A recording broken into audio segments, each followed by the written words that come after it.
Pauta de análisis. Información desde todos los ángulos. 8:33, estamos de regreso aquí en Primera Pauta. Momento de analizar la actualidad nacional junto a Rodrigo Pérez de Arce, investigador de Faro UDD, quien se conecta siempre desde Inglaterra, ¿no? Desde Birmingham. Ya lo vamos a saludar por ahí. Si está, ahí lo vemos. ¿Cómo ahí está? ¿Qué tal? Hola. ¿Qué tal? Aquí estoy. ¿Cómo está, Hola, Rodrigo? Rodrigo, ¿qué tal? Buenos días, buenas tardes. Lloviendo, supongo, Buenos porque días, siempre buenas me va a tardes. responder lo mismo. ¿Está lloviendo ya o no? Buenos días, buenas tardes. Llovió, paró, está muy helado. Sí. Eh, Como dicen, pleno invierno. en Inglaterra, Pleno invierno. cuando o llueve o está por llover. Esas son las dos alternativas que tiene. Víctor Maldonado, sociólogo, también integrante siempre en la fila de la democracia cristiana. Lo tenemos aquí con nosotros. ¿Cómo está, Víctor? Buenos días, exclusiva, y también al que está tan lejos, pero que se siente el viento y el frío atrás En tuyo. esa planta que se mueve. Oye, Así es. Si contribuye más, solo Rodrigo, para que tú puedas empatizar con nosotros aquí. Esta mañana Santiago ha amanecido relativamente nublado, por lo tanto sí. podemos pseudo empatizar con tu situación climática. La lluvia del fin de semana sí fue un chaparrón tipo el de acá, ¿no? sí, más o Un poquito menos. más rudo. Y fue solo en una hora. Oye, ¿qué les ha parecido ayer la oficialización, de la candidatura de Michelle Bachelet a Naciones Unidas? Donde el oficialismo dice hay que cuadrarse porque es una cuestión país, mientras que parte de la actual oposición, los republicanos y la UDI, dicen no hay que apoyarla o es candidatura muerta. Rodrigo, comenzamos contigo y luego con Víctor.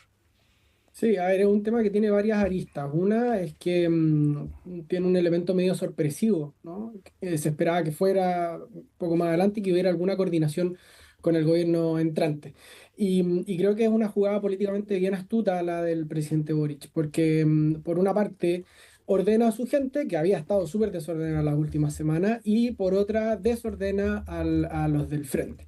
La gran pregunta es cuánta viabilidad tiene esto. Obviamente los respaldos de México y de Brasil, que son co-auspiciadores de esta candidatura, son respaldos importantes, son los dos países más importantes de la región. Y tercero, la pregunta respecto a la unidad del oficialismo, si es suficiente poner a Bachelet como comodín, porque pareciera ser que es la única capaz de ordenar realmente a la gente. Recordemos que el año pasado estuvimos discutiendo harto rato si es que iba a ser o no candidata a la presidencia de nuevo, ¿verdad? Se parece ser que no es Boric el llamado a producir la unidad de las izquierdas, sino que es Michelle Bachelet que sigue ostentando ese espacio. Víctor, ¿lo lee igual? Bueno, o sea, no, yo lo tengo la siguiente impresión. La pregunta es, ¿qué otra cosa podía hacer el gobierno si no presentara a Bachelet en este instante? El tiempo se le acaba. Y si el propio gobierno no adelantaba la presentación de la postulación, ¿qué se podía esperar del resto? O sea, yo no veo que el gobierno hubiera tenido otra alternativa. Pero también pienso que el destino de Bachelet no está jugado por nosotros, sino que está jugado por la posibilidad que la veten. Esa es una. Lo que debiéramos Por parte de nosotros hacer es lo Estados Unidos, siguiente, claro. saber que ningún chileno, o sea, los chilenos tienen las opciones de la margarita. Pueden quererla mucho, poquito, nada. Pero no se pueden oponer. Porque, ubiquémonos en la vida, o sea, no hay en 80 años de historia de las Naciones Unidas un postulante a secretario que haya sido presidente de su país, previo a ejercer el cargo. Han habido solo 9. Y este país, que tiene el 0,2% de la población mundial, puede tener a la secretaria general de las Naciones Unidas. Un puesto que, por ejemplo, cuando a Schwarzenegger le decían, ¿y usted qué piensa de Bachelet? Decía, mire, yo cuando leí su biografía pensé que era el libreto de una película. O sea, ella tiene la característica de ser extremadamente exitosa a nivel internacional. Querida y postulada por América Latina, y entonces uno dice, oye, o sea, es difícil para el gobierno entrante defenderla y postular, pero ¿por qué no espera? Si eso se resuelve en un año más. Ahora, ahí respecto de lo estratégico, uno podría pensar también que el presidente Gabriel Boric no ha dado los pasos en la dirección de que el veto finalmente no sea efectivo, porque con la tensión que ha ido en distintas ocasiones animando con el presidente Donald Trump en específico, uno podría decir que las probabilidades de que Estados Unidos vete finalmente esta candidatura y apueste por aquella de su preferencia empiezan a aumentar, digamos. Yo coincido contigo en eso. O sea, tengo la idea de que Boric tiene su propia agenda nacional e internacional. Esa es la primera. Eso prima. Y puede enfrentar, hacer en la presentación de Naciones Unidas, primero el libreto propio, vale decir, oponerse a Trump directamente, enfrentarlo, y después, en el mismo momento, postular a Bachelet y decir que va a ser la candidata al puesto más importante internacional. En el mismo escenario, en el mismo momento. Eso no pega ni junta.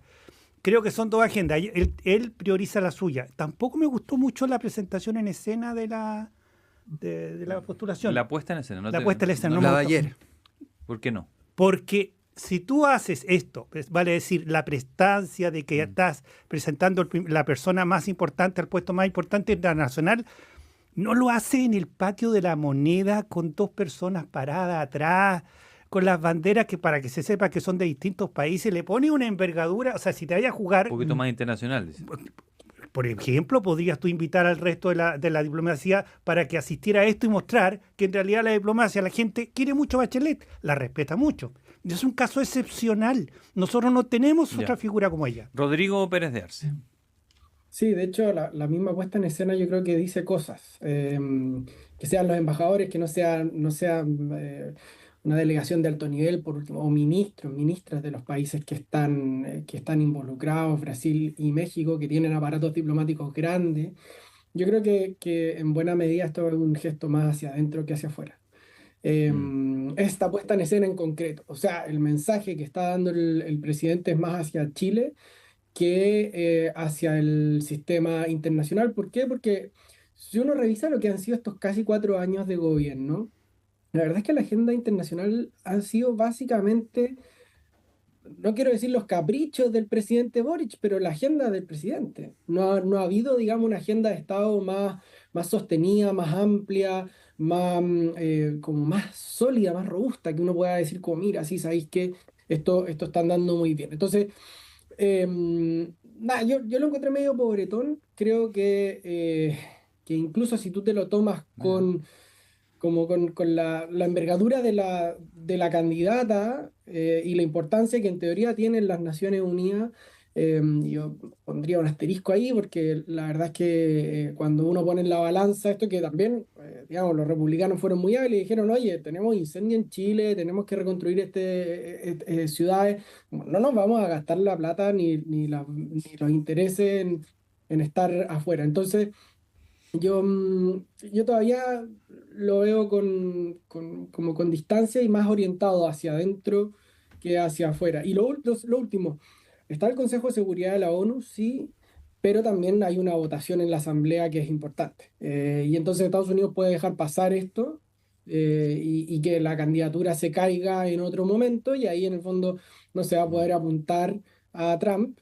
No se va a poder agarrar Boric con Trump o apuntarlo como el malo de la película, y tampoco le genera un gran costo al presidente Castro. Eso les iba a preguntar ahora a ambos con respecto a la posición que queda el presidente electo. Ayer la vocera del gobierno dijo se puede caminar y mascar chicle, es decir, lo invitó a pronunciarse ya, porque él volvió a insistir, dijo yo me voy a pronunciar, pero el 11 de marzo, cuando yo sea presidente, no antes.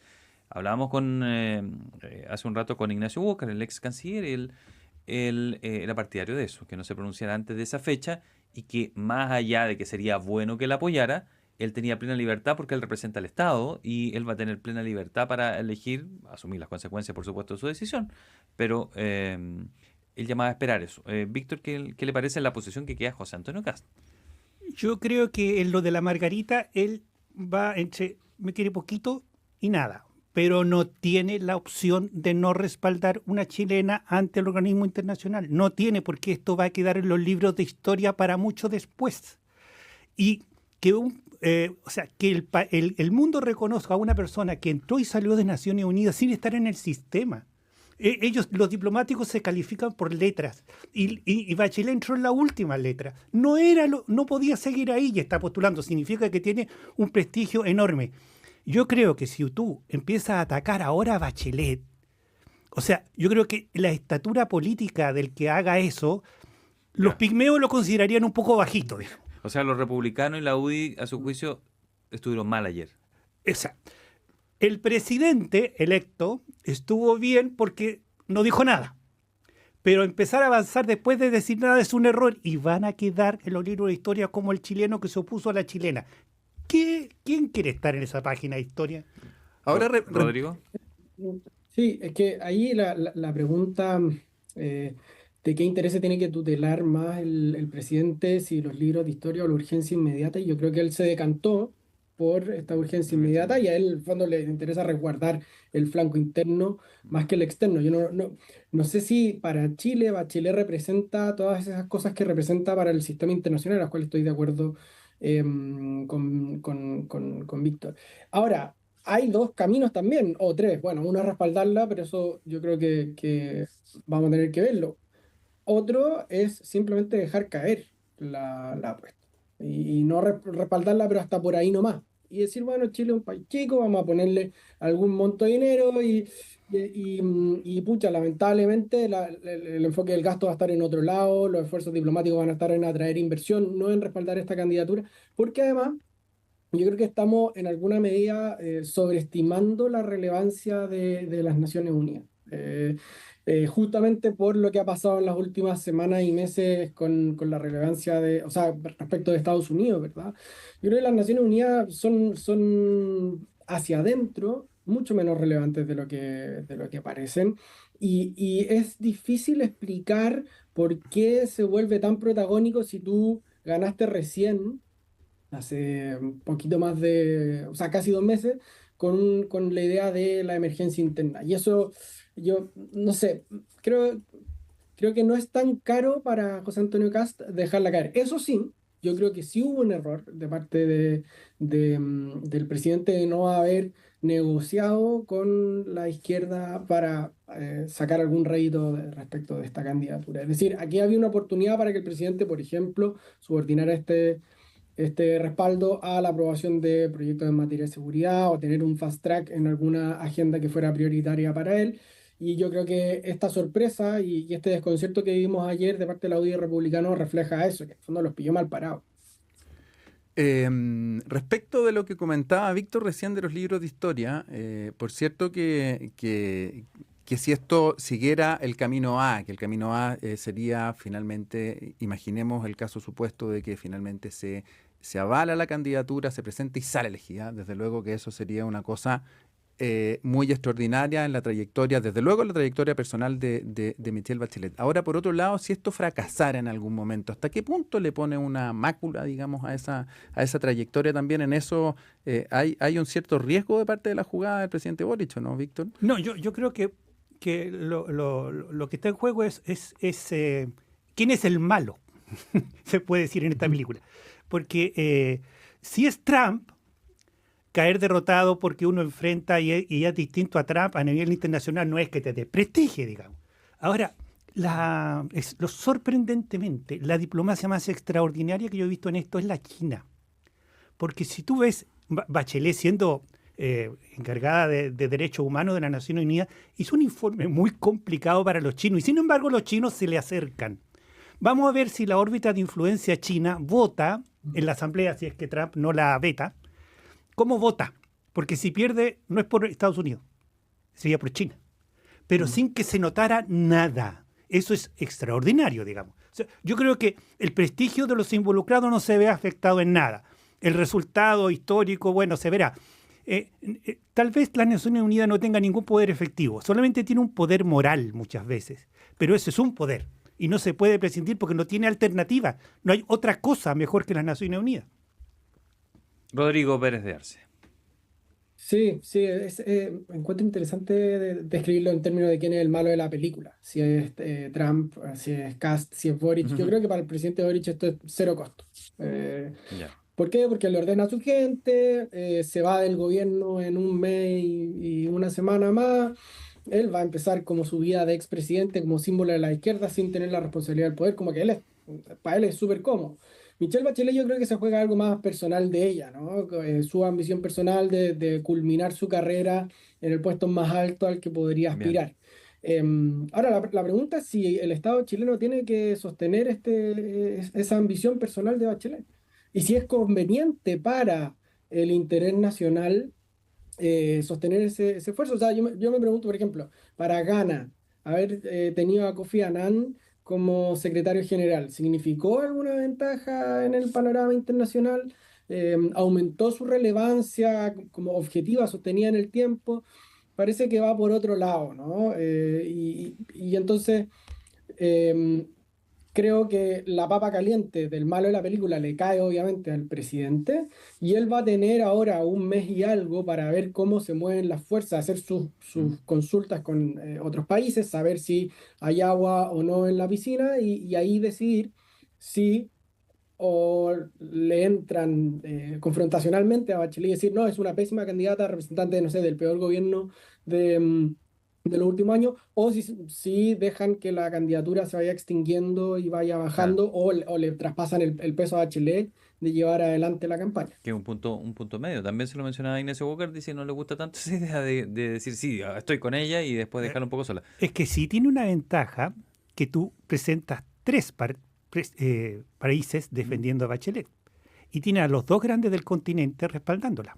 O sea, básicamente México y Brasil. México y Brasil pueden seguir sosteniendo la candidatura. Ahora, la pregunta que gana al tener el secretario general, yo creo que ganó muchísimo. En primer lugar, hubo mucha gente que se enteró que existía Gana y probablemente va a ser lo mismo con Chile. Oiga, déjenme pasar al otro tema porque José Antonio Kast no solo tiene que resolver este problema, está en gira internacional, quería una mirada sobre esa gira internacional y la tarea que tiene para el viernes. Que parece que eso no está fácil, designar a todos los subsecretarios y también los delegados. ¿Qué mirada tiene de cómo lo está haciendo y la dificultad que se le está presentando? Parece que en Chile vamos están como reclamando. Quieren mayor presencia. Yo creo que Kast estableció un diseño de gobierno que implica un presidencialismo reforzado. Cuando tú tienes ministros técnicos, tú no complementas el ministerio con subsecretarios políticos, porque el subsecretario en el Estado no le indica al ministro cómo actuar. El que le indica al ministro cómo actuar es el presidente, de tal manera que con ministros técnicos el que refuerza su poder es Kast. Y quien pierde poder absolutamente es lo que conocíamos como Chile Vamos, que paz descanse. Porque lo elimina. Tú tienes unos O sea, ministros... su secretario político no sirve tanto, dice. No sirve cuando el diseño es fortalecer al presidente y desarmar a la única coalición de centro-derecha que había sobrevivido y dirigido el país por años. Lo que está pasando con este gobierno es que sobrevivirá Kast, pero el intento es que desaparezca la centro-derecha como una alternativa de poder a republicanos y eso se está logrando en el principio. Rodrigo.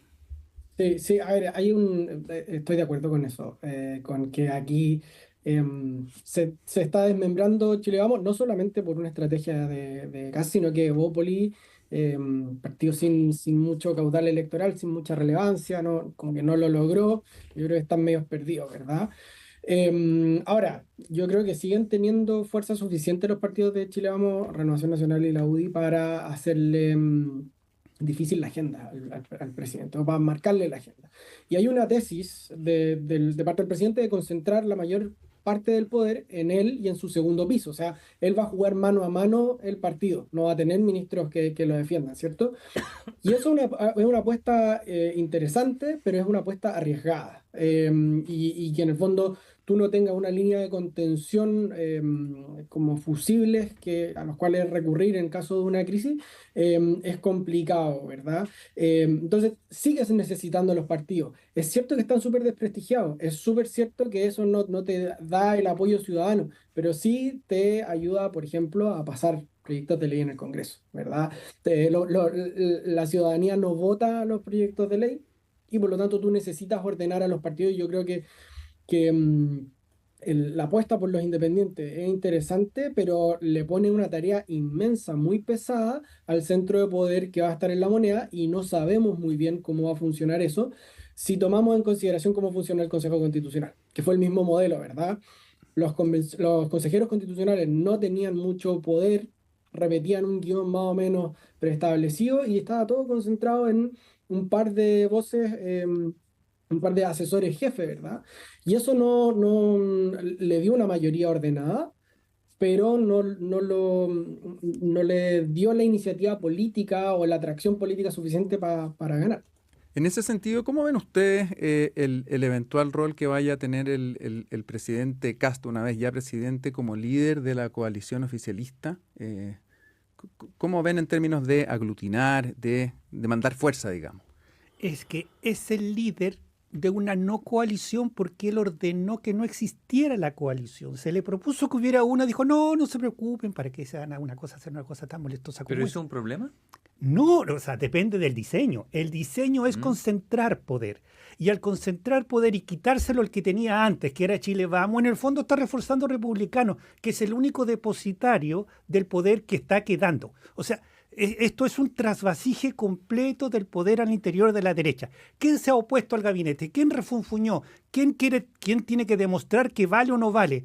La centro derecha que quedó fuera de todo. O sea, una cosa no se ha entendido, creo que es importante.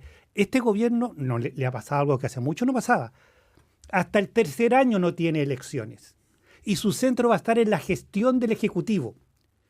¿Qué demostración necesita para seguridad, para emergencia, para la lucha contra la inmigración irregular? ¿Qué necesita fuertemente del Congreso? No lo necesita. Entonces lo tenemos libre, sin oposición interna, sin necesidad de fuerte respaldo parlamentario, con un año despejado, creciendo la economía. No se ve mal para partir. No, y la otra oposición, se sabe. La otra, la nuestra. La nuestra. No, pero ahí los buenos tienen que ganar. Rodrigo. Ahí igual hay un par de promesas que sí requieren del Congreso. O sea, reforma tributaria, por ejemplo. Y ciertas promesas de desregulación pasan por ahí, ¿verdad? Por más que mucho tenga que ver con decretos. Y de hecho la lista, no sé si se acuerdan, cuando Jorge Quirós mostraba esta lista de café, amarillo, verde, de los decretos que había que hacer y los proyectos de ley que había que armar, no son pocos. Y también para materias de seguridad, ¿verdad? Y justamente aquí es cierto, lo de las elecciones cambia el tono de lo que han sido los últimos dos gobiernos y vamos a tener que mirar cuál es la capacidad de delivery del gobierno, porque uno piensa que los gobiernos tienen más capacidad de maniobra o capacidad de operar más rápido de la que realmente tiene. Entonces, es un gobierno que va a tener mucha presión por estar, por usar una imagen, cortando cintas, ¿verdad? O clavando banderas. Y la pregunta es, Bien. ¿hasta dónde va a tener capacidad de gestión para hacer correr todas estas agendas en simultáneo? Incluso si solo fuera seguridad y crecimiento económico, ¿verdad? Que son dos elefantes que hay que mover cada uno. Rodrigo Pérez de Arce, investigador de FARU-DD, Víctor Maldonado, sociólogo, político, integrante de la ADC. Gracias también por haber estado aquí. Que estés muy Y tú bien. por haber Saludos, estado allá, Rodrigo. Que estés muy bien. Un abrazo, Rodrigo. Que estén muy bien. Cuídense. Chao, Chao. Rodrigo, que estés Chao. muy bien.